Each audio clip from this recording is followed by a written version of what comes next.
Сәлеметсіздер студенттер, мен Боранбай Фанибек, хирургия пәні оқытушысы. Бүгінгі тақырыбымыз дисморгия, яғни таңғыштар туралы ілім. Осы тақырыпқа байланысты иық жарақаты кезінде дезо таңғышын салу және масақ тәрізді таңғыш салу деген алгоритмді сіздерге көрсететін боламын. Ең алдымен дезо таңғышын салу кезінде бізде бинт және валик керек болады. Және зақымданушының оң иығы жарақаттанған деп есептесек, иығы немесе бұғана сүйегі. Ең алдымен қолтық астына жастық жасаламыз. Қолды 90 градусқа қоямыз. Және бинтті дұрыс ұстау керек. Оны зақымданбаған сау иықтан бастап, зақымданған иыққа қарай осылай бастаймыз. Фиксация жасап аламыз. Мынау бізде дезоның бірінші жолы болып табылады. Екінші жолы зақымданған иыққа қарай көтерілеміз. Одан шынтаққа қарай түсетініміз.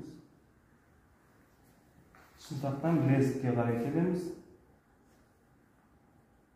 Артынан зақымданған иыққа көтеріліп, төмен қарай түсеміз. Дәл осы ретпен бинт біткенше қайталаймыз.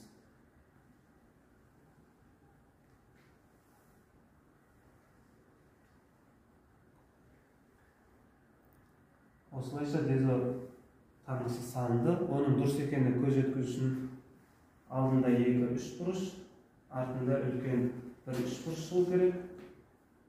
Және зақымданған иық жағы қозғалмай тұру қажет.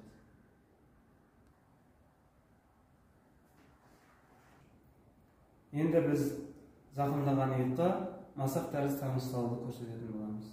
Ең алдымен зақымданған иыққа қолтық астына жастық саламыз. Бинтті дұрыс ұстау қажет. Бірінші фиксация жасаймыз.